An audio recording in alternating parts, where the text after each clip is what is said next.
It's really a pleasure to welcome all of you to this very special day. Over the years, I've participated in countless conferences, and I can say truly that this is the most unique group of people that have ever been together in a room. I won't go through all the different kinds and subgroups, as John did that so well, but believe me, this is a very different group of people, and I'm sure that we will have a wonderful product by the end of the day. I'm particularly honored that John has invited the Department of Mental Health through my office to partner with him in this project.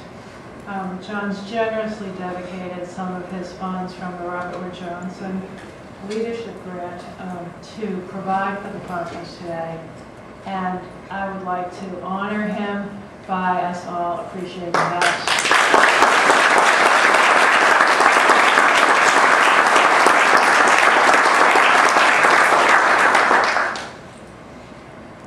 You know, a view of what I hope will be a very old way of making decisions was illustrated at home to me on Father's Day.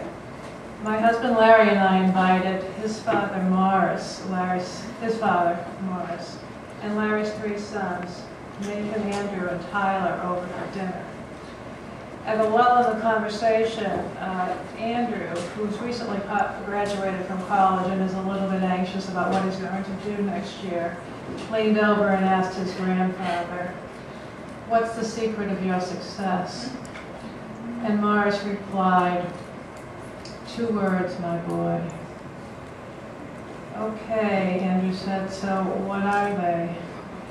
And Morris said, almost kind of sternly, "Right decisions." Andy was a little uncomfortable. He said, "So how do you make right decisions?" And Morris said, "1 word." Okay, Andy said, "So just what is that 1 word?" And there was this long pause, and Morris finally said, "Experience."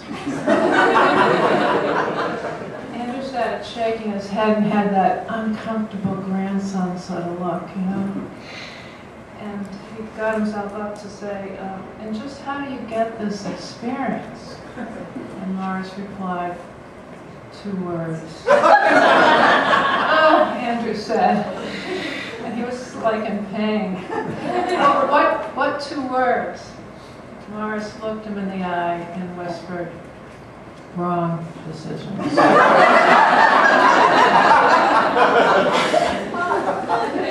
a chill went up my spine. I really felt bad for Andy. I mean, this is terrifying stuff. If we view decisions as right or wrong, and black and white, as correct or incorrect, as things we do alone, no wonder we're petrified and paralyzed. Barbara Leedholm, on the other hand, our commissioner, is neither petrified nor paralyzed. She makes hard and complex decisions by considering various alternatives in relationship to her goals and consulting with the right people. She lets the decision incubate in her subconscious. That is, she tends to sleep on it. She recently said to me, "Do you want to sleep on that?" And I said, "No, I don't sleep on it at all." But I did sleep on it. Still the right decision. And she makes the decision either alone or with others. And once she's made it, she gives it her full commitment. I believe that her clinical touchstone stems from her work at the Brookside Health Center, where she worked after she got her master's in psychiatric nursing at Boston College. Her management skills grew out of her MBA and subsequent many years in leadership positions in public and private sector. Because of her wit and dedication and spirit, the words recovery and resiliency through partnership now mean something throughout our Commonwealth. And so, with no further ado, let me please invite Barbara up to speak with us.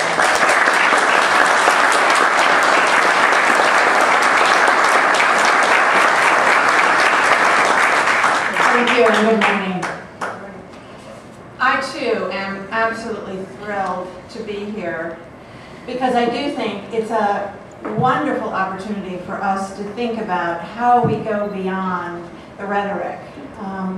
The new ways we frame recovery and resiliency through partnership, we've been thinking about and implementing recovery throughout the system. And I think it's time that we really go the next step. And I think your work today, in your discussions, in your thinking as a group, and I'm hoping through consensus, or if there are disagreements, that we respectfully disagree and understand the issues that we're struggling with. This is a very exciting day. I'm very pleased that Jonathan and Mary Ellen were able to partner in putting this conference together, and I look forward to really seeing the outcome of your discussions. Now, none of us need to overemphasize the fiscal realities we are experiencing. On the other hand, to me, it gives us an opportunity to think about how can we partner in a different way, and how can we really think about decision making and how this supports recovery. We must focus clearly on what we value, and we must work to strengthen and preserve those values. Good practice values the inclusion of the person in his treatment, her treatment, and it's critical that good practice continues to be invested in thinking about how can a person be well informed in his or her medical and psychiatric treatment planning. Good practitioners understand and communicate with the person to assure that healthcare decisions are first informed. Second, are supported by the best available evidence and compatible with the person's values. And third, are considerate and inclusive of the person's preferences and choice. This is true of any and all healthcare decisions, be it surgery, medicine, pediatrics, cardiology, oncology, psychiatry, and behavioral health. It is often the case that we in the behavioral health world struggle with the idea of a person's choice in his or her treatment and care. We often hesitate and act in a manner that may be risk avoidant when the opportunity for true connection and communication is right before us. Shared decision-making is critical for developing flexible supports and person-centered planning. We know that a majority of consumers want and are capable of collaborative approach to decision-making about his or her care.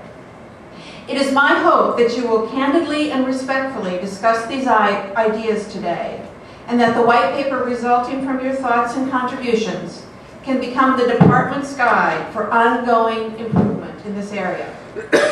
First steps to establishing shared decision-making in mental health treatment has the potential to jumpstart our vision of person-centered care, true partnership, and support for an individual in his or her recovery. Thank you for your time. Thank you for your heart and commitment to assuring that we continue to stay front and center. Recovery is our goal, and recovery only works if all of us collaborate and partner together. Thank you.